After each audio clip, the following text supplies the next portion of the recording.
Mahabharata, Chapter 66, The Third Day's Battle. On the morning of the third day, Bhishma arrayed his army in eagle formation, and himself led it, while Duryodhana and his forces protected the rear. So great was the care taken over every detail that the Kauravas were certain that there could be no mishap for them that day. The Pandavas, too, arrayed their forces with skill. Dhananjaya and Drishtadyumna decided in favor of a crescent formation of their army, so as more effectually to cope with the eagle formation of the enemy's forces. On the right horn of the crescent stood Bhima, and on the left Arjuna, leading the respective divisions. The battle began. All arms were at once engaged, and blood flowed in torrents, and the dust that was raised by chariots, horses, and elephants rose to hide the sun. Dhananjaya's attack was powerful, but the enemy stood firm. A counterattack was made by the Kauravas, concentrating on Arjuna's position.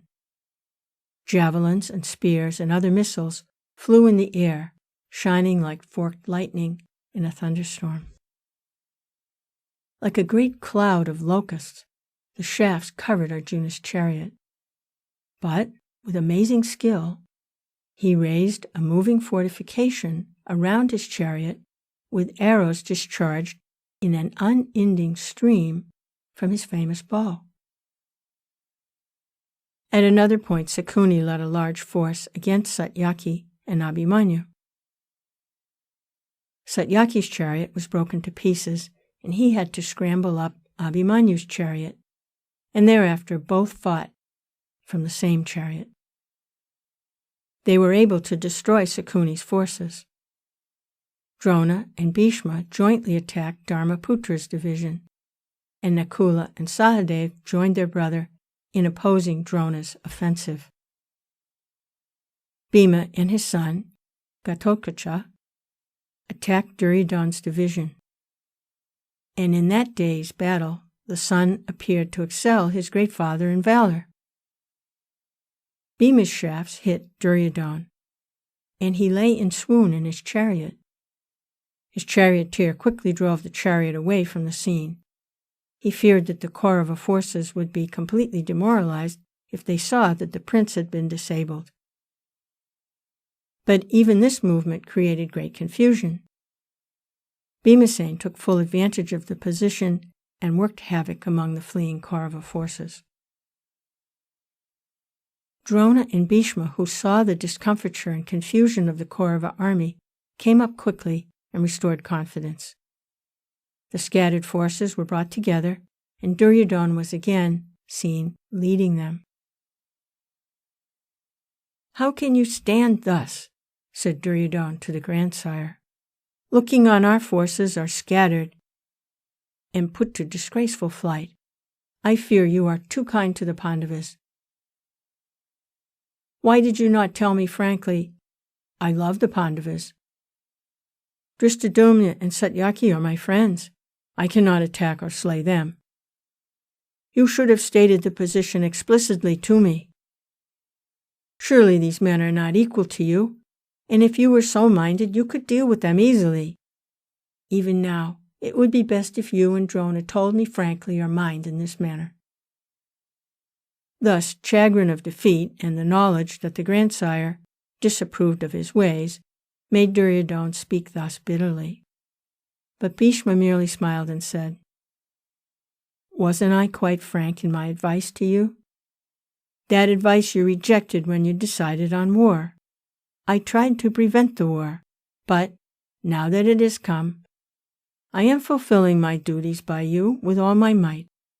I am an old man, and what I am doing is quite my utmost." Saying thus, the grandsire resumed his operations. The turn of events in the forenoon had been so much in their favor that the delighted Pandavas were now somewhat careless. They did not expect Bhishma to rally his forces and attack them again. But, stung by Duryodhana's reproaches, the grandsire raged about the field like a destroying fire. He rallied his men and delivered the most severe attack yet made on the Pandava army. The latter thought that the grandsire had multiplied himself into a number of Bhishmas, fighting at several points. So swift were his movements that afternoon. Those who opposed him were struck down and perished like moths in the fire. The Pandava army was thoroughly broken and began to scatter. Vasudeva, Partha, and Shikandan tried hard to restore order and confidence, but were unsuccessful. Dhananjaya said, "Krishna, now has the critical time come. Be true to your decision not to flinch from your duty to kill in battle Bhishma, Drona, and all the other friends and relatives and respected elders. You have pledged yourself to it, and you have now to carry it out. Otherwise, our army is lost beyond redemption. You must attack the grandsire." "Drive on," said Arjuna. As Dhananjaya's chariot sped on towards Bhishma, it met a hot reception from the grandsire, who covered it with arrows. But Arjuna bent his bow and discharged 3 shafts that broke the grandsire's bow.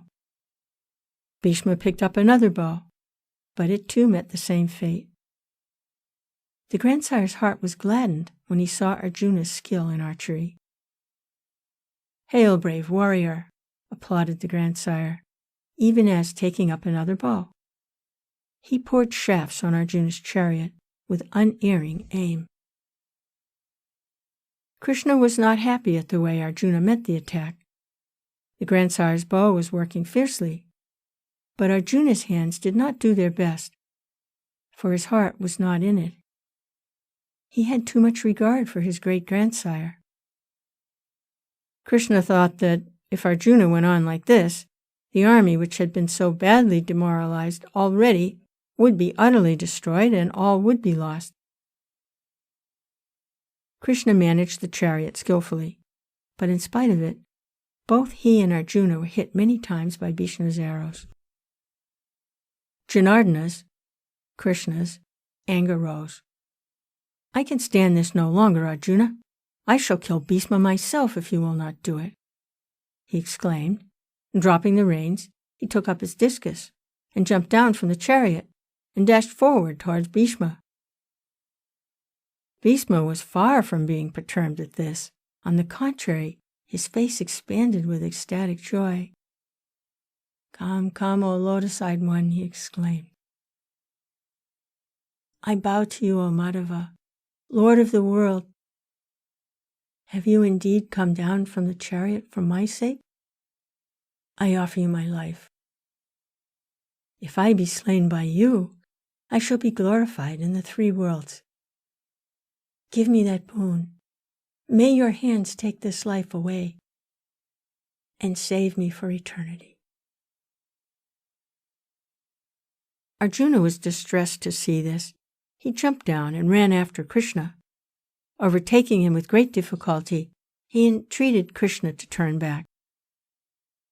"Do not lose your patience with me. Desist, and I promise not to flinch," he said, and persuaded Krishna to return. The chariot reins were again in Krishna's hands. Arjuna attacked the Kaurava forces furiously, and thousands were slain by him. The Kauravas suffered a severe defeat on the evening of the 3rd day. As they returned to their camps in torchlight, they said to one another, "Who can equal Arjuna? There is nothing strange in his being victorious." So marvelous was Arjuna's prowess that day.